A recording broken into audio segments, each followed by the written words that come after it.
Or a Countach, the one thing that caught your eye was the width of the car.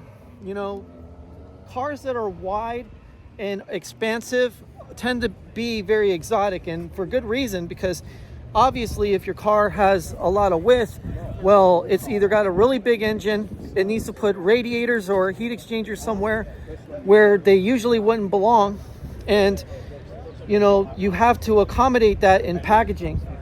Right here we have an M2, and I think this M2 is a competition version. And as you can see, BMW's really taken the cake with this one.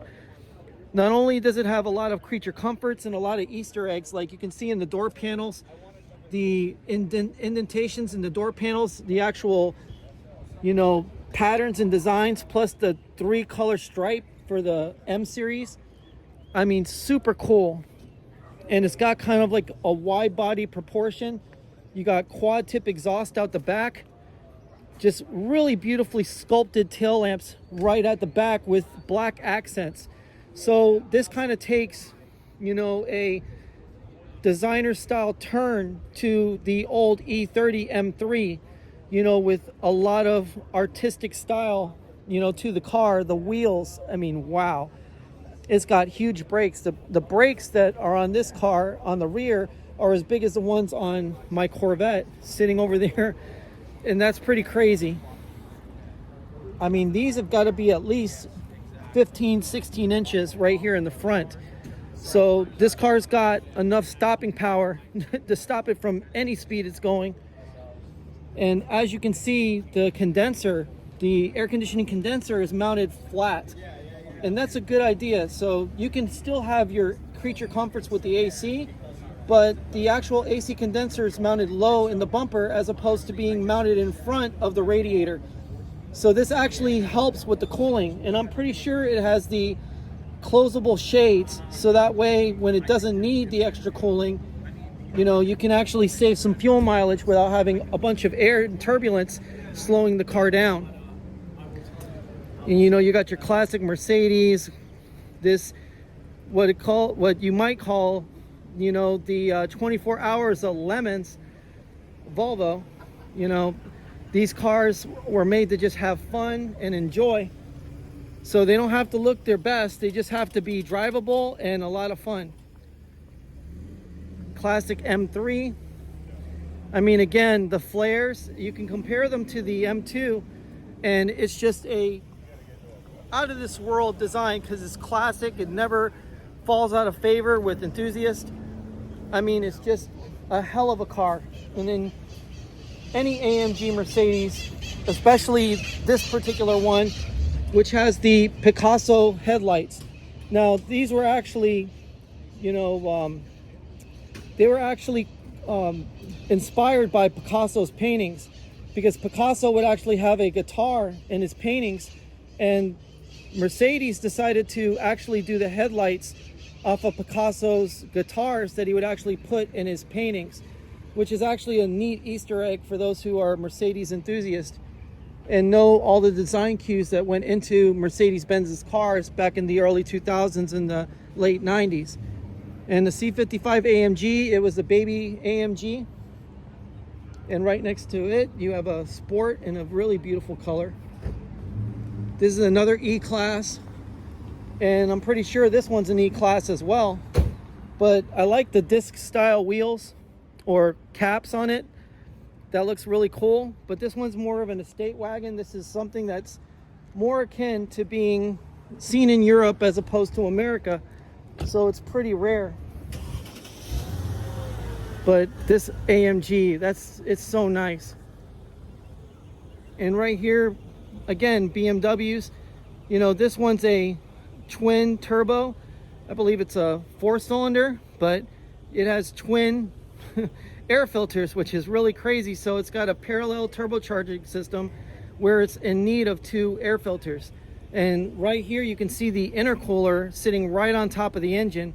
I mean, I wouldn't say that's the best place to put an intercooler or a heat exchanger unless it's water injected, but I mean, hey, you know, BMWs have always been about the packaging of their cars and making everything tight and nice and orderly.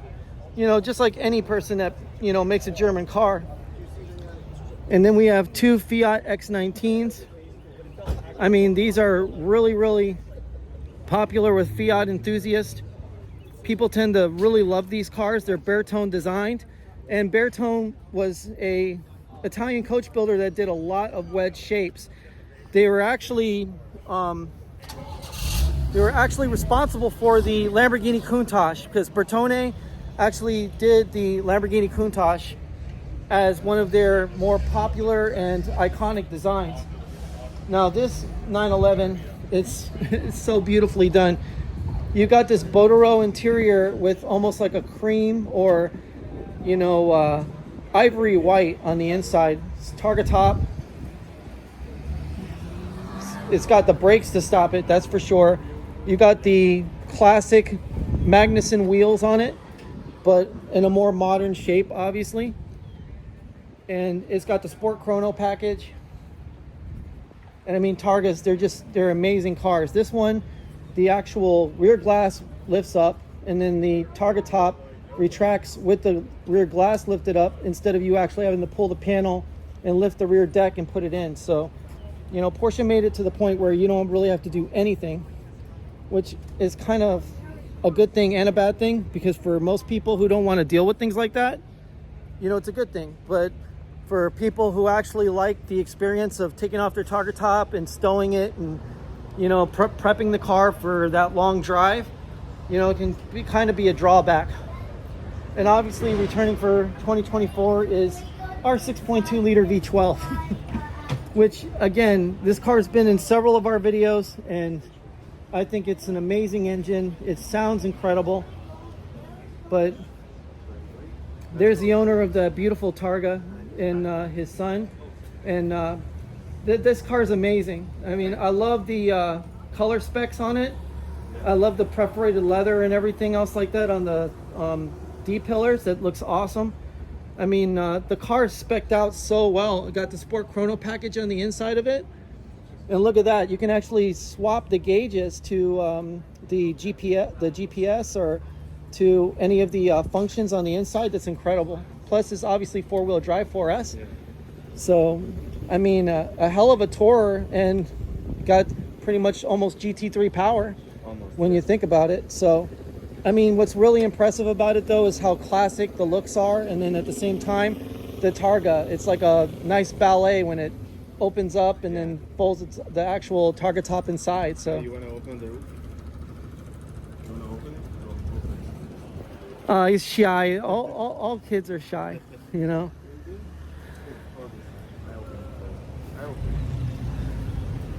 So the owner's going to be, you know, very, very, very gracious, and he's going to show everyone how the top actually works on this car, which is, it's a beautiful thing to see.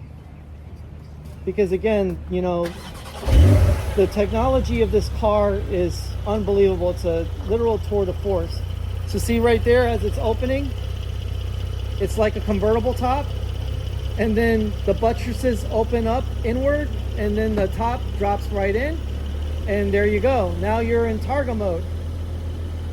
So now you're in alfresco driving mode for touring.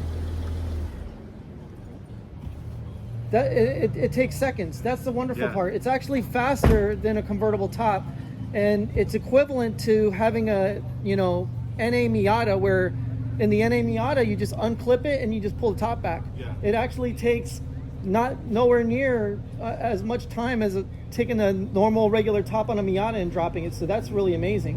Yeah. But the color is beautiful as well. So I love the gold right there on the Targa nameplate.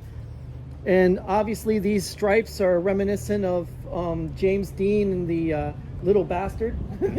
Yeah, because that's what he called it, the Little Bastard. And yeah, that's gorgeous.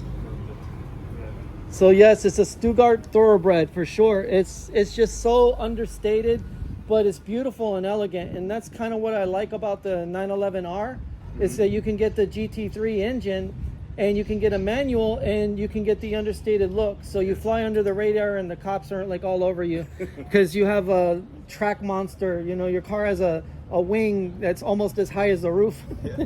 You know.